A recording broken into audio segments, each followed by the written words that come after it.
বঙ্গবন্ধুর আত্মস্বীকৃত খুনি রিসালদার মোসলেউদ্দিনের ৬ সন্তান তাদের বাবার নাম মোহাম্মদ রফিকুল ইসলাম খান হিসেবে উল্লেখ করে জাতীয় পরিচয়পত্র নিয়েছেন আজ বহু বছর। এরপর একই জাতীয় পরিচয়পত্র ব্যবহার করে ৩ জন পাসপোর্ট ও একজন ড্রাইভিং লাইসেন্স নিয়েছেন। নির্বিঘ্নে তারা তাদের জীবন অতিবাহিত করে যাচ্ছেন। এই ঘটনা প্রকাশ্যে আসে ২০২১ সালে, অথচ ৩ বছর পেরিয়ে গেলেও এর বিরুদ্ধে ব্যবস্থার কথা শোনা যায়নি। এ সংক্রান্ত একটি এক্সক্লুসিভ প্রতিবেদন প্রকাশ করেছে নিউ ইয়র্ক থেকে প্রকাশিত জনপ্রিয় সাপ্তাহিক পত্রিকা নিউ ইয়র্ক সময়।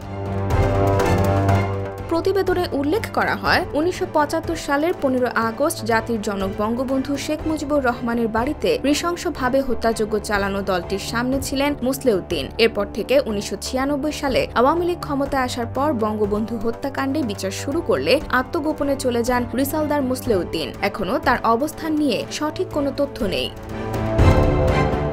মোসলেউদ্দিনের ৬ সন্তান হলেন মোহাম্মদ সাজিদুল ইসলাম খান, সানাজ খান, মোহাম্মদ শফিকুল ইসলাম খান, মাহমুদুল ইসলাম খান, মজিদুল ইসলাম খান ও মোহাম্মদ মহিদুল ইসলাম খান। এরা সবাই বাবার নাম রফিকুল উল্লেখ করে জাতীয় পরিচয়পত্র নেন। এর মধ্যে সানাজ খান, মোহাম্মদ শফিকুল ইসলাম খান ও মোহাম্মদ মহিদুল ইসলাম খান পাসপোর্ট নিয়েছেন। ড্রাইভিং লাইসেন্স নিয়েছেন মাহমুদুল ইসলাম খান। তবে গেল ২৩ মে স্বরাষ্ট্র মন্ত্রণালয়ের জননিরাপত্তা বিভাগ থেকে এ সংক্রান্ত একটি আদেশ জারি করা হয়েছে। সেই নথি নিউ ইয়র্ক সময়ের হাতে পৌঁছায়। এতে উল্লেখ করা হয়েছে, জাতির পিতা বঙ্গবন্ধু শেখ মুজিবুর রহমানের হত্যাকারী এবং ১৯৭৫-এর জেল হত্যার আসামি রিসালদার মোসলেউদ্দিন তার নাম পরিবর্তন করে রফিকুল ইসলাম খান নামে পরিচিত হয়েছেন এবং পলাতক রয়েছেন। তার ৬ ছেলে মেয়ে তাদের জাতীয় পরিচয়পত্রে পিতার নাম মোসলেউদ্দিন পরিবর্তন করে রফিকুল ইসলাম খান লিখেছেন। তবে কে কবে পাসপোর্ট বানিয়েছেন গোপনীয় এই নথিতে উল্লেখ না থাকলেও জানা যায়, সানাজ খান পাসপোর্ট পান ২০১৭ সালের ১১ ডিসেম্বর, মোহাম্মদ শফিকুল ইসলাম খান পাসপোর্ট নেন ২০১৩ সালের ৩ ফেব্রুয়ারি আর ২০১৮ সালের ১৭ ডিসেম্বর পাসপোর্ট পান মোহাম্মদ মহিদুল ইসলাম খান।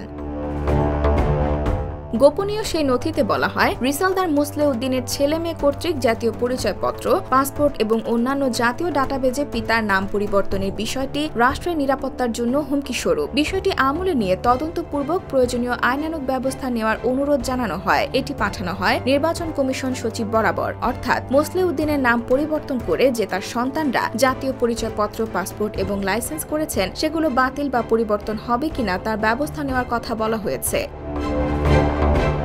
নিউ ইয়র্ক সময়ের হাতে আসা নথিতে দেখা যায়, মোসলেউদ্দিনের ৬ সন্তানের মধ্যে ৬ জনের স্থায়ী ঠিকানা নরসিংদীতে। তবে মাহমুদুল ইসলাম খান নামে মোসলেউদ্দিনের এক সন্তান স্থায়ী ঠিকানা ব্যবহার করেছেন সিলেটের মৌলভীবাজার। সেখানে তার এই জাতীয় পরিচয়পত্র ব্যবহার করে সব ধরনের কার্যক্রম চালিয়ে যাচ্ছেন।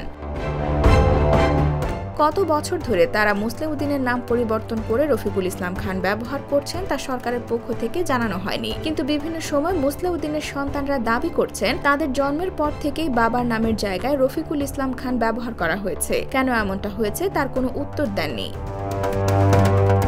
কিন্তু ঠিকই ২০১৮ সালে মোসলেউদ্দিন নামে পাসপোর্ট বাতিল করে স্বরাষ্ট্র মন্ত্রণালয়। অর্থাৎ ওই সময় পর্যন্ত মোসলেউদ্দিনের নামে পাসপোর্ট ছিল এবং একই সাথে তার সন্তানরা রফিকুল ইসলাম খান ব্যবহার করে পাসপোর্ট বানিয়েছেন। কেন এমনটা হলো, কিভাবে সন্তানরা পাসপোর্ট পেল, এ নিয়ে কোনো সদুত্তর মেলেনি। IBTV USA, new York.